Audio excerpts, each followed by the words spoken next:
Welcome to the Author's Porch, where every good conversation happens. Sit back, relax, and enjoy the ride from author to author. We want to give you an experience where you learn and enjoy the conversation. Authors tell you about their journey, you learn about new books, and at the end of the day, you go home with a smile on your face because the Author's Porch is a beacon of light, bringing you home to the family you never knew you had. We hope that you enjoy the show.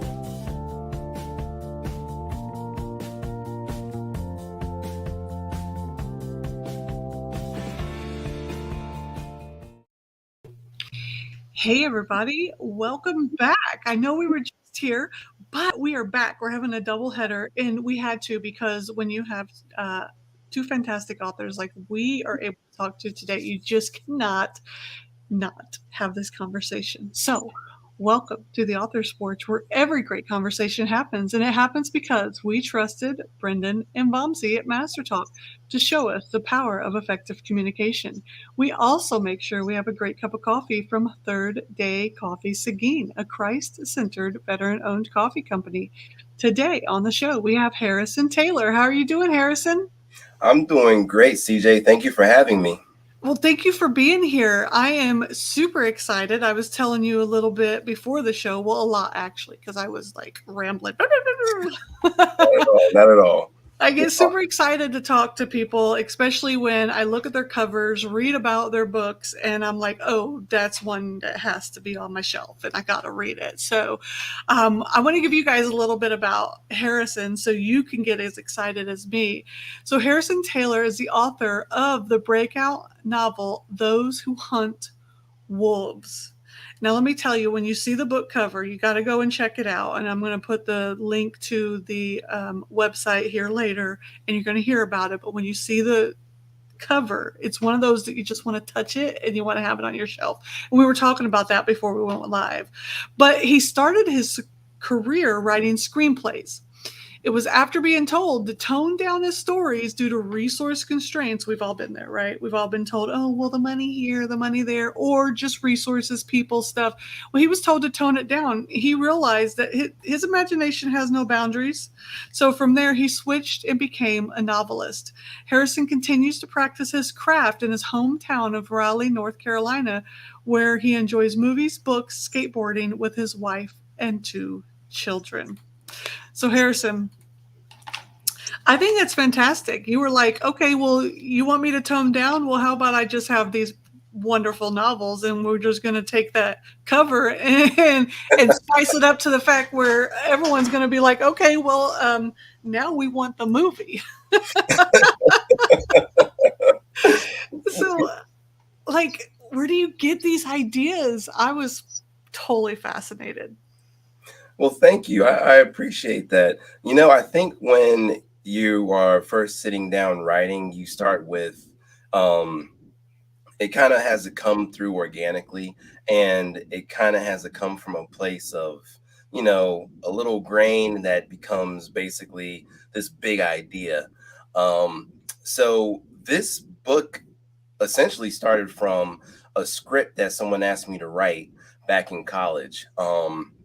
And the topic of the story was just a heist gone wrong, robbing a bank or something like that. And I built that from this story, this that something was going to get robbed. Just that I wanted to be bigger than just a bank or guys with a whole bunch of money keep running down the street. I wanted to be something that of major importance, that if it was to be taken, the fate of the world would be at risk.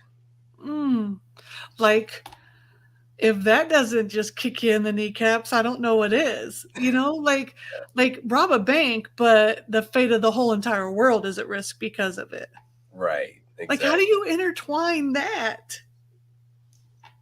Yeah. So what you think of something that is dangerous for starters, Yeah. and I think you think of something that that someone hasn't done before. You know, you've seen the stories about people, you know, doing a nuke has been stolen, or a Yeah. deadly virus has been stolen, and we've seen that. Yeah. So you kind of need to play more on your imagination to think of something more sinister, so to speak. Mhm. And because, you know, the audience is a very intelligent audience you're dealing with, Right. and they've seen it all. And you know, if they see something, the redundancy won't catch the reader's eye. So you want to come up with something that's going to be different, and that's going to be mysterious. And in this book's case, the mysterious weapon is called the blackout. Mm. Yeah. Blackout. Very intriguing, and especially because of the cover. Like, you see this eye on the cover, and you see this, I don't know if it's hair or fur, but it's like, I wanna know what this thing is that is wreaking havoc, right? That's what I wanna know. Right. So, when you were writing screenplays, what was what was the genre of screenplays that you were writing back in the days that you were writing those screenplays? So for the most part, it was action sequence thrillers. Okay. Um, Basically writing short stories about martial artists, about secret agents, about crooks, that sort of thing. You know, and trying to have that mindset of, you know, we don't have a lot of money, so you know, you'd have one guy with a gun, and everyone else wouldn't have a gun, but they all robbed the bank together. So those constraints can be a little bit frustrating given Yeah, that thought process. absolutely. Have you said you were writing the script to this book, but it wasn't for this book, it was just a script that someone wanted you to write in college. So Mhm. is that what you went to college for? No, no, not at all. I went to college to study medicine. Oh, wow, that's a big plot twist right there. Yeah. Wow. So was that something that you wanted to do, study medicine, or was it kind of like, I know, I was talking to a 17-year-old girl just a minute ago who is an author, and her parents support her, but a lot of parents don't. Mhm, Not saying that yours did or didn't, but a mhm. lot of people say get a real job, right? And they say, you have this creative thing that you want to do, but yet you have to do something else. For me, it was military, right? I went in the Right, military. I didn't publish my first book until 40 because right, creative isn't paying. So, right. did you go towards another path like medicine because it was something that was more steady and stable, or and then Yeah, do creative later? yeah. So the funny thing is, I always wanted to be a doctor ever Okay. since I was a child. But I've always been a writer, and I've always been an artist. But I didn't know that. I didn't. And the funny thing is, you know, I would write stories. I loved writing stories. I loved English class. Mhm, Um, I love music to this day. But my mindset was about being a physician. mhm. And it wasn't until I finished that dream that I realized something was missing in my life. And I needed to fulfill both sides. And for the longest time, and the funny thing is, it had nothing to do with my parents. You know, Yeah. my parents did not tell me at any point in time, look, we don't want you to do this. We need you to get a quote unquote real job. It was me saying, look, you're in medical school. You don't have time to write. You're a resident. You don't have time to write. You're a physician. You don't have time to write. And something was missing. And I said, you know what? We're going to make that time to write. And I've never looked back. And I'm very happy with that decision. Wow. So you went all the way through medical school and became a doctor. Yes. Yep. Jiminy Christmas, like, all of us wish we were one or the other, and you became both. Yes. Like, I can't even. No, that's fantastic because most people's brains work on one side or the other, but your brain works on both, which creates this dynamic when writing to be able to do a lot of things that some people may not be able to. Now, when you were writing this book, did you pull on that side of the brain? Do you think, or just the creative side? Oh, absolutely. So if a lot there's a it's a techno thriller. There's a Okay. lot of science involved in it, Oh, nice. chemistry, physics, that sort of thing. Um, Really cool quote from Albert Einstein. Creativity, knowledge without creativity is nothing. And Mm. I'm a big believer in that. And I kind of took that quote and it kind of guided me to how to write these gadgets and these pieces of technology in the work and make it, still seem cool, but at the same time, if a chemistry guy was looking at it or a physics guy was looking at it, they wouldn't kind of roll their eyes. Now, true, it's science fiction, so there's gonna be a Yeah. little bit there. Yeah. At least for the most part, no one will be like, "Oh my gosh, this guy doesn't know what he's talking about." Yeah, so you made it for novices like me that don't understand the big chemistry stuff, but knows enough to understand if it's real or not in a book or Right, believable enough, all the way to an MD or a physicist reading it would right, know that you know what you're talking about, or at exactly, least did the minute detail research if you didn't already. right. That like I really need this on my shelf. Like that's interesting because when you made the decision to write your book, did you ever look back and wonder if anyone within the medical world would question you for going down this path? Oh, absolutely. I had some concerns moving forward, um, just because I didn't want my medical career to interact. And I was very concerned about being a writer and putting out books and having that part of my life shown because, you know, people think that, you're spending your time writing and you're not seeing patients or taking care of patients, which is completely not true. I don't want Yeah, anyone to get that misconception. I spend my time writing after I take care of my patients and after I do research on my patients and that sort of yeah, thing. What you realize becoming a writer, which is I had to wrap my head around a bit, is that the your you being the writer is just as important as the book itself. People mm, want to know just as much about the writer as they do about the book. And I had to wrap my head around that. I had to really accept that. And also accept the fact that being a physician is a part of who I am. And I should be very proud of that. So I'm learning to accept that and being able to tell people that. yeah. I think it's hard because when I'm not saying that you're in the same age group as I am. You look a lot younger than I do, but thinking of the world that we grew up when we were reading books, we don't know those authors. We know nothing about their lives. They were just these people, and you would read a bio on the back of the book. You couldn't even find a website other than their publisher's website. You knew nothing about them. Right, But we live in a world now where people want details. They want to get into your life to a certain degree and connect. They want to right, connect with you, whether you're self published or traditionally published.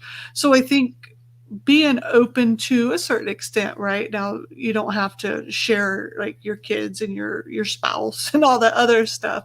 right. But to a certain degree, when people connect with you, they connect with your books a little bit more. So I commend you for being able to open up that side of you. It's definitely not easy, but when you are able to connect those pieces, like when you told me the physician side plus the writing side, I think that I mean I already wanted the book on my shelf because of the cover itself. I mean, I don't know what that eye is looking at me, but all I know is I'm like I'm going to find out what's inside here.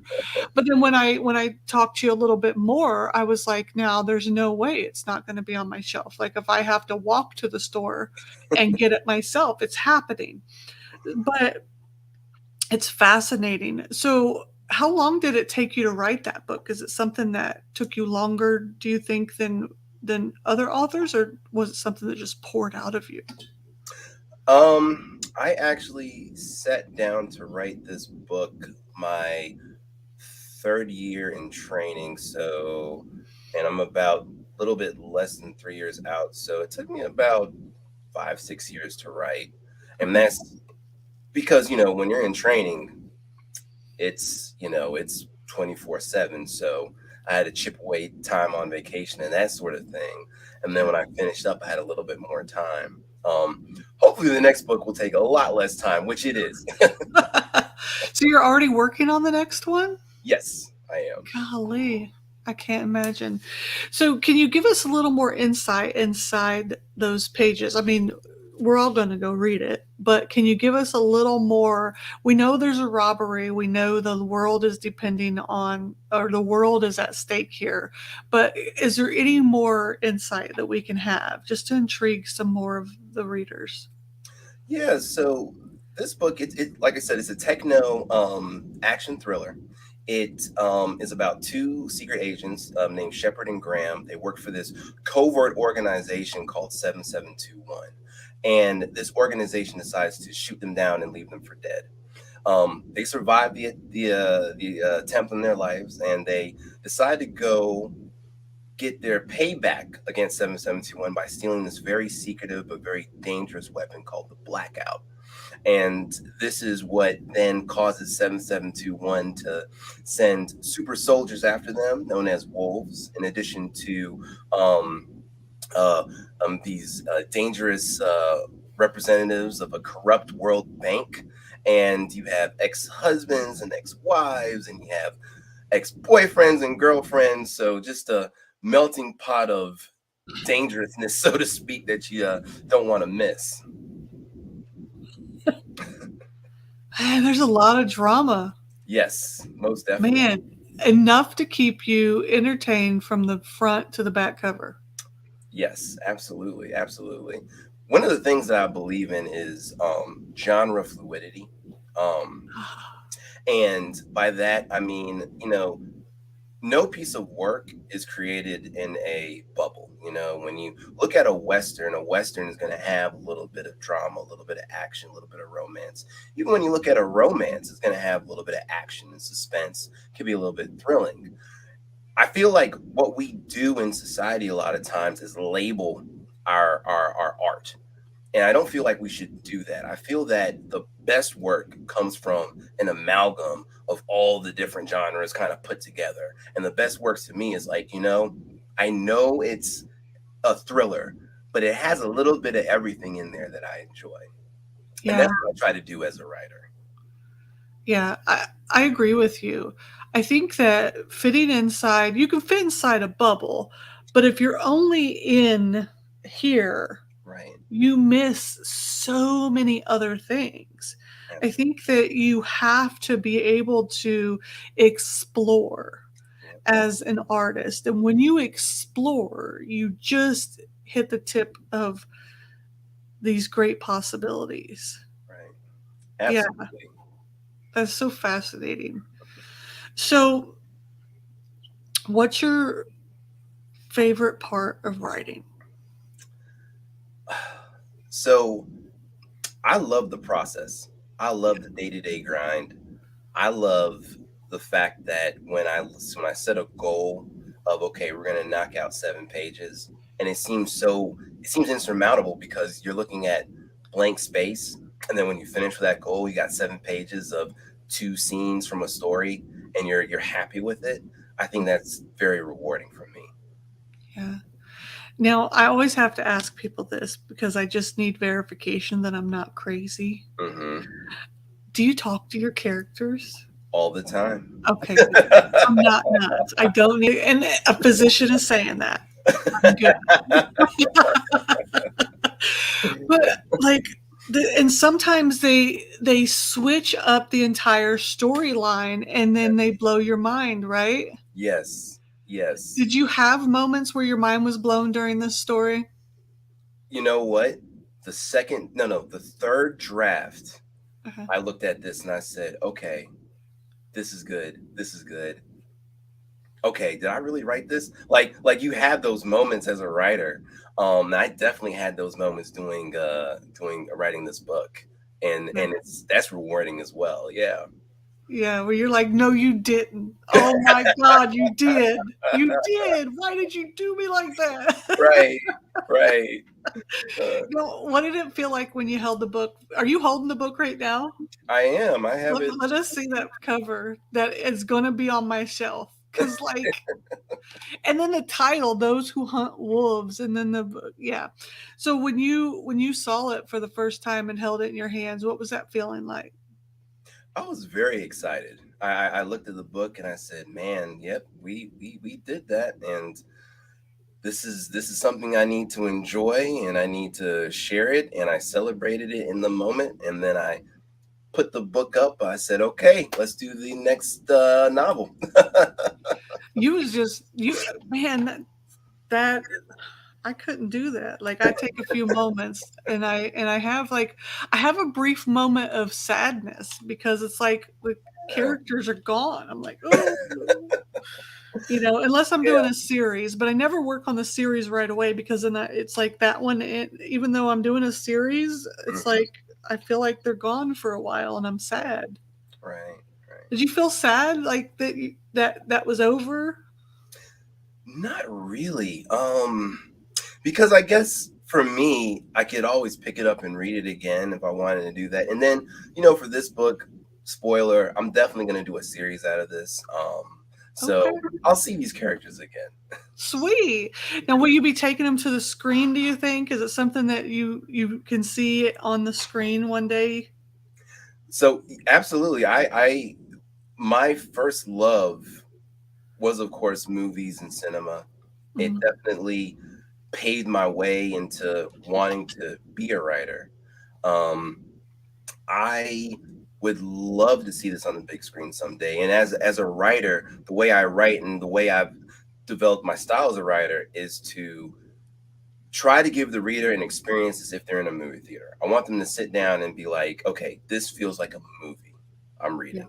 So I'd love to see it on the big screen if Mhm. there's ever an opportunity.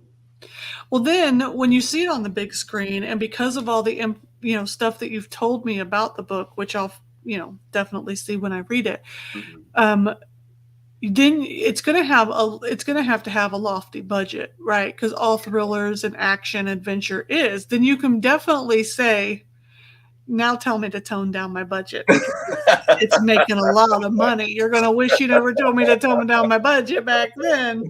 So it just comes full fold, when Right. you have something great inside of you and somebody tries to squelch it down, Mhm.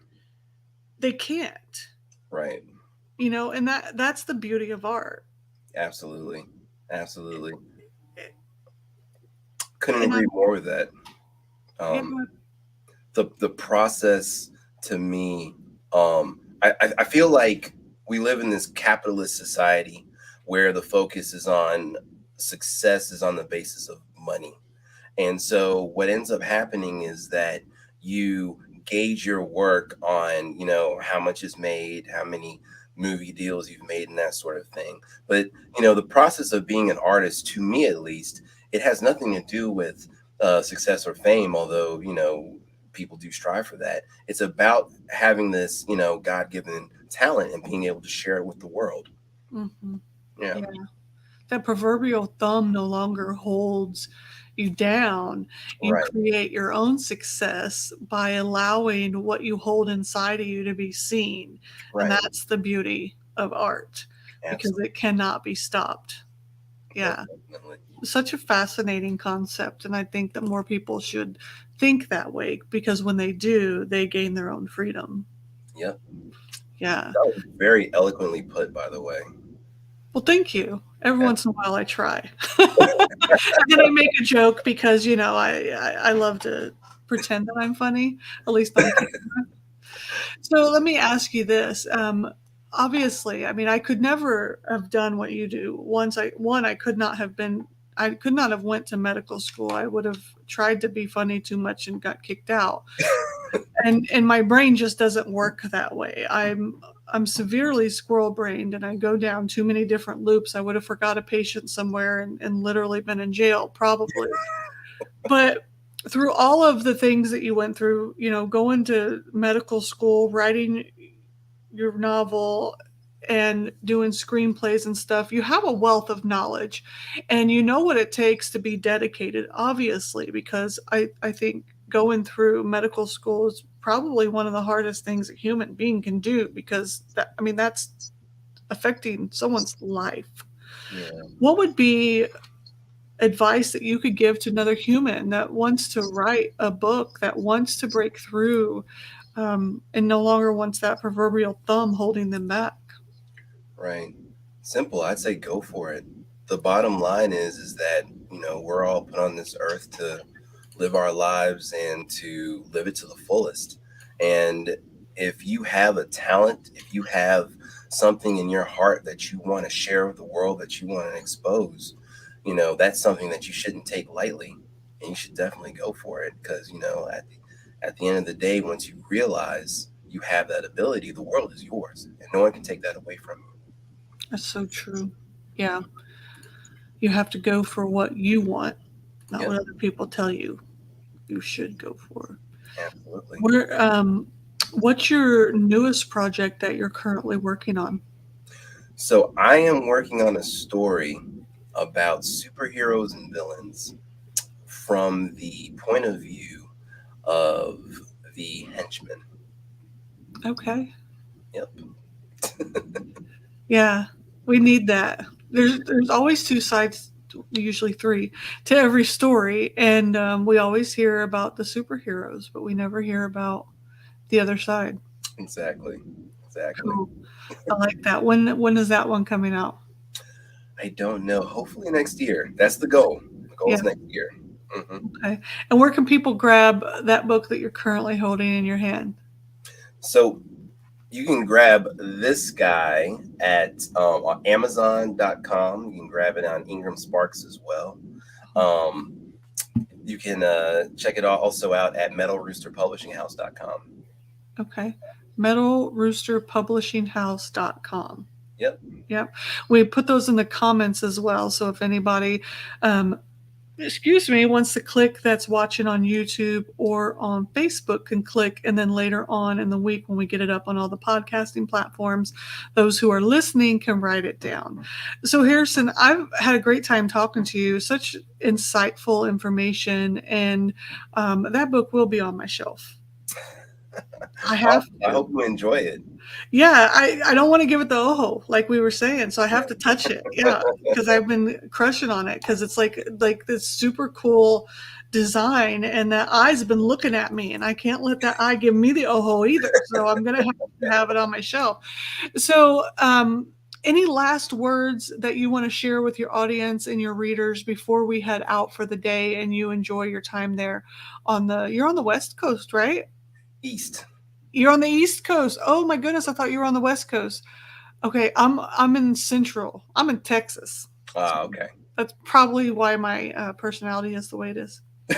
So yeah, any last words before we head out for the day and enjoy our weekends with our families? I would just say, enjoy life, enjoy your families. Life is a beautiful thing, and follow your passions. Amen. Great words. And I'm so glad that you did, because I think that you bring a wonderful perspective into the authoring world.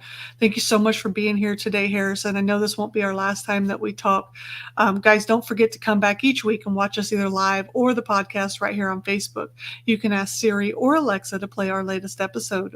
Head to our website, catch the latest issue of the Author Sports Magazine. We have a new one coming out April 4th. We want to continue making authors' dreams come true by providing them a platform to shine. We'll see you guys next time. And if you appreciate conversations like we do and want to become a better speaker, visit our friends Brendan and Bomsey at mastertalk.ca, where they teach you how to use the power of your voice. Don't forget, stay awake with a nice cup of coffee from Third Day Coffee Seguin, the best cup of coffee on this side of heaven. That's at thirddaycoffeeseguin.com. Until next time, my friends, I'm CJ. This is Harrison. Go read his book. And right on, everybody. Bye, Harrison. Bye, everybody. See you later. So much. Bye. Thank you for having me. The Author's Porch is a certified veteran hosted podcast. Show your support, tune in, share, and subscribe.